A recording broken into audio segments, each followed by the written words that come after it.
Hello and welcome back to The Point of It All. I am Jamie along with Trevor. Trevor, we have been talking about retro gaming the last couple pods we've done here, and it's because it's a hot topic. It's a hot hobby that's picking up steam over the last couple of months and years or so. And our latest project was the the Retro Flag Gpi case.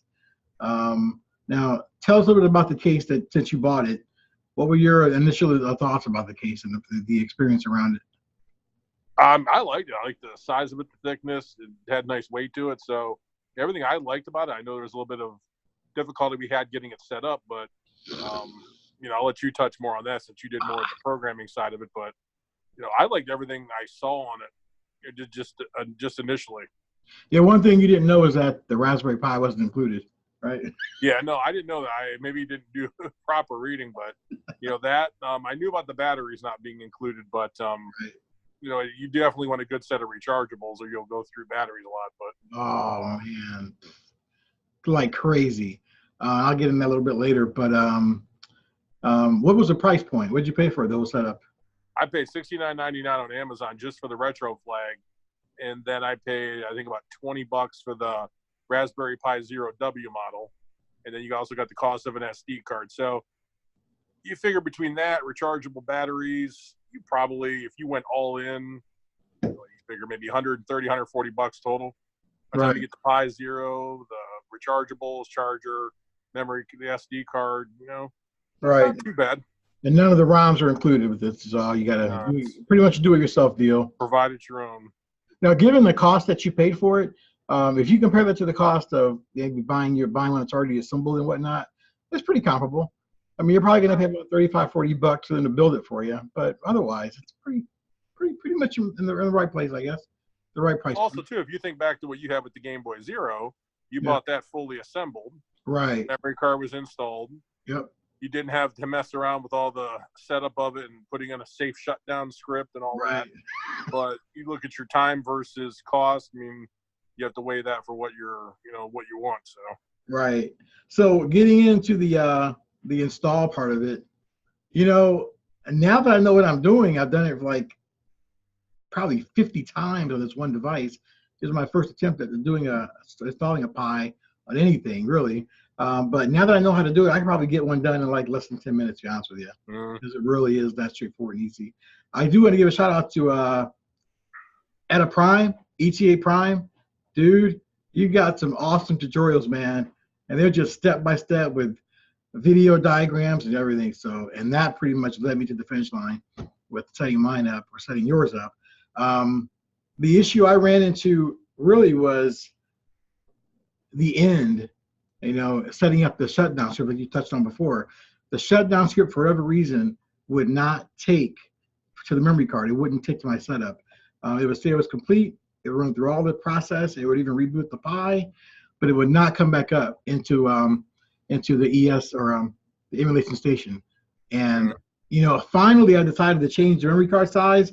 I was trying to do it with the 132 gigabyte card. I'm sorry, 120 gigabyte card, and I just decided to go with the 16 gigabyte card instead, and it pretty much worked right away after that. So if you're trying a video card or a memory card bigger than 128 or a 32, I think the sweet spot's 32 gigabytes.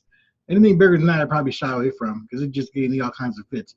Now, maybe a 64 gigabyte would work fine. I don't know, but I'll stick with 32 gigabytes or less. Mine shipped with a 32 gigabyte card for the same reason. I don't know, but if you guys know anything different about that size card, let us know. What's the max size card you can use in a Raspberry Pi for a Game Boy Zero setup? I mean, I think the way you want to look at this thing, probably the best way to look at it, if you're sticking to cartridge-based systems for your emulation, you won't need anything bigger than a 32. That's a good point. If you go to CD-ROM based, Dreamcast, PS1, then you'll. That's a good point. Even you figure the Raspberry Pi Zero also will not really run those all that well anyway.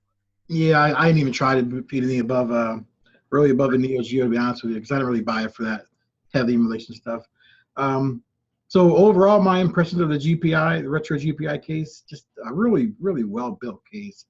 I find really very little fault at all.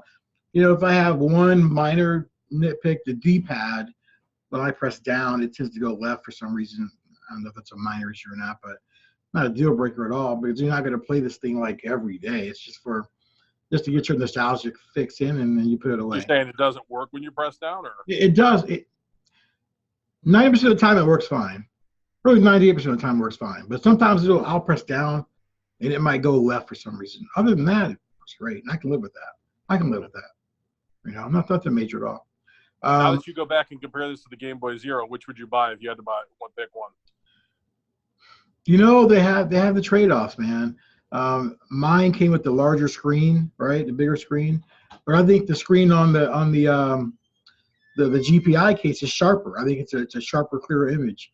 However, you do miss that space with some of the older games. The text isn't as sharp and clear. The button layout, I like the larger size better because my hands get less cramped. I'm using the Game Boy Zero, my original red one. The GPI, again, it's a smaller case. It's made to be small like that and compact, and more of a replica of the original Game Boy. Still not as large, you know. But and then the last thing is the volume. The volume on the GPI, the Retro Flag GPI case, is really low, and I don't know if that's meant to be that way or not, but it's really low. I have to even crank all the way up. It's really low. So one thing I will say about the GPI, the Retro Flag GPI case, is that it does have a contrast knob or toggle that you can actually change the brightness of the screen, which is a really good feature. Mine doesn't have that. The Game Boy Zero doesn't have that feature. So if you're playing in an imperfect lighting situation, you got to tilt it up or down just to be able to see the screen. So they both have the plus and minuses. If I had to buy one, if I could only buy one, it's tough. It's tough. It's probably 50-50. I mean, if I had to buy one, I'd probably go with the Retro Flag, only because it is built so much better. It just feels so much more solid.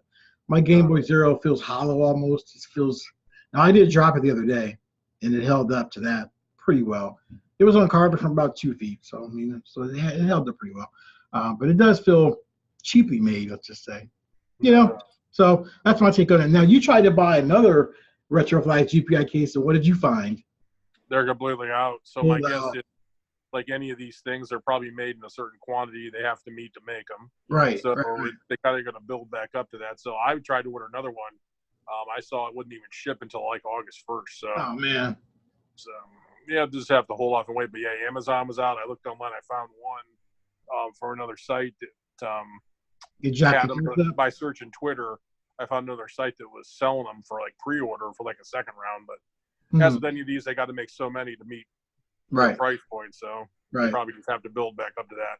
So if you went with eBay, what'd you find? I saw just a base thing with no Raspberry Pi, no SD card. None of them were going for like 140, 150. I saw one person trying to sell for 300, which was laughable. Scalpers. I wouldn't pay. I mean, I maybe give 80, 90 bucks for it, but I wouldn't go much more than that. You try Etsy? No, I just looked at eBay. Yeah. Well, it's a good case, and the popularity is picking up steam, man. That's where it gets out. Get your hands on it if you can. They are awesome cases for your retro gaming needs. So that's all I got, man. Well, anything else you want to add to the Retro Flag GPI? Nothing else. Cool. Guys, if you like our videos, hope you do. Be sure to subscribe. We look forward to adding more followers as we up our game. Expect to see production values improve as well as we get a little better at the whole thing here. Right now, we're just having fun. I'm having fun. You having fun, Trevor? Absolutely. Also, if you like the videos, be sure to hit thumbs up. Yeah. Please do that as well. Hey, that's it for now, guys. We'll talk to you guys soon. Thanks. Later.